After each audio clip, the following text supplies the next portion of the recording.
With exclusive reaction are two men most talked about. They're the most talked about guys in D.C. at the moment, Senator Ted Cruz and Mike Lee. Gentlemen, welcome to the program. Thanks for being with us.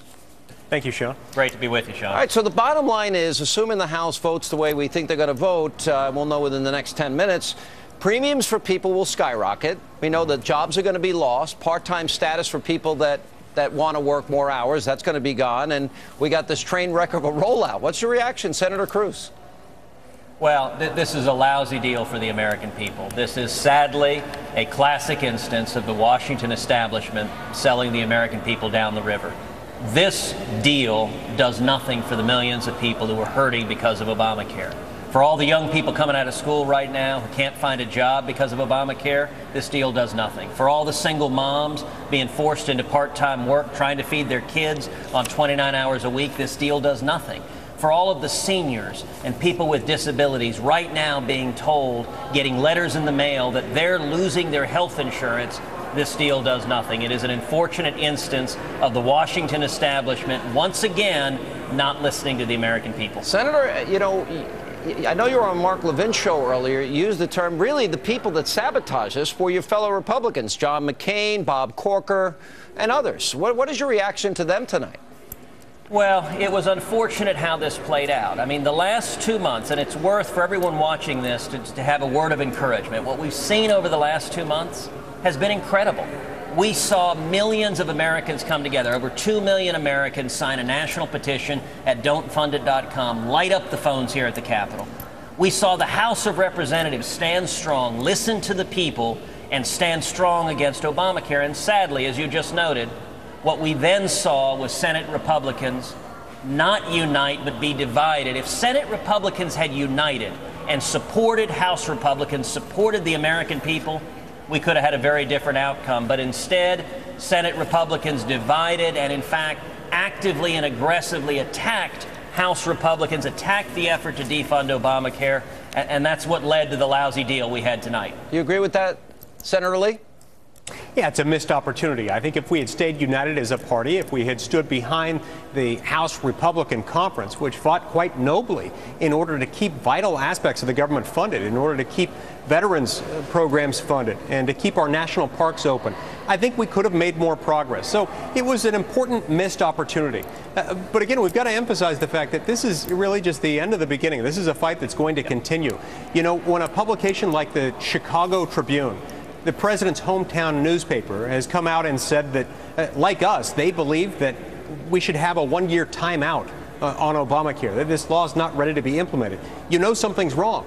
And we're going to continue to see more data points like these telling the administration that the American people are not ready for this law because this law is harming people. So is it a fair assessment from both of you that if there's any winners and losers, the real losers are the American people tonight, because nothing in this Obamacare law is as it was sold to them, promised to them? There's no savings. It's more expensive.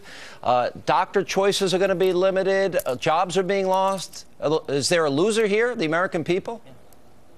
Yes, in overwhelming numbers. And it's tragic. You know, it's tragic whenever you hear about any of these stories. It's especially tragic to those people who have actually lost jobs or seen their health care premiums skyrocket, or people who have had their wages cut or their hours slashed.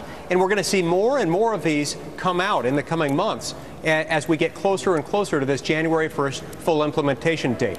And this is a tragedy that we tried to avoid, a tragedy that I still hope we can find a way to avoid.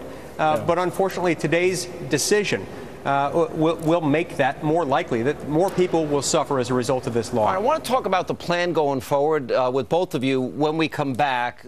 All right, we bring back Senator Ted Cruz and Senator Mike Lee and get some of their reaction. You know, Kelly Ayotte, along with Lindsey Graham and a lot of others that were opposing you, your fellow Republican senators, Senator Cruz said, oh, you know, we agree with Senator Cruz in our opposition to Obamacare. This is a tactical difference. Did they ever explain their strategy to get to the point of standing up against this law? Senator Cruz, do you ever get a full explanation?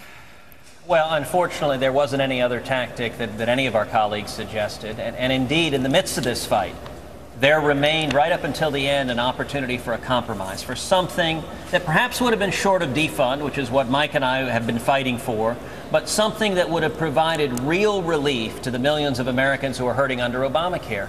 And the problem was that we did not have others in the conference coming forward supporting those compromises. You know, if you think about it, the House Republicans marched into battle. They exercised tremendous leadership, tremendous courage, and it should have been the Senate Republicans riding like the cavalry to support them. If the Senate Republicans had stood united with the House Republicans, that's how we would have won this fight.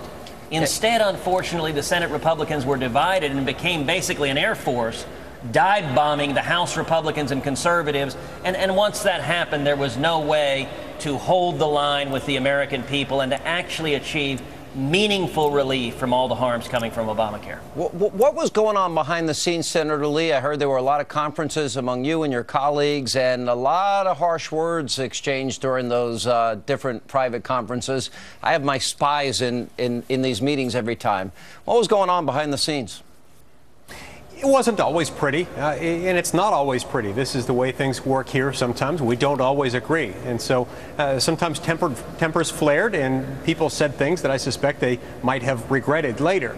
The important thing, though, moving forward, Sean, is that we unite behind the effort to expose the flaws in this law, to expose the fact that these are not mere glitches. This goes far beyond the website.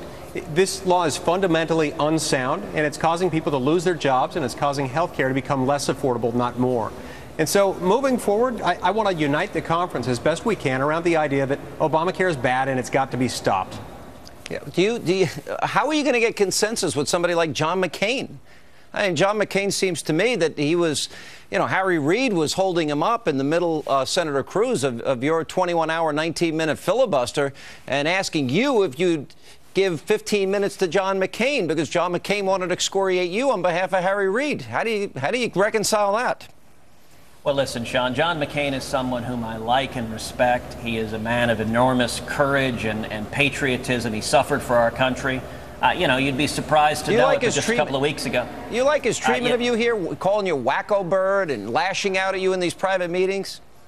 You know, listen, at the end of the day, the old saying is politics ain't beanbag. And fortunately, neither Mike nor I have thin skins. And it doesn't really matter, politicians bickering back and forth. Whatever others choose to say, I don't intend to reciprocate. I haven't and I won't.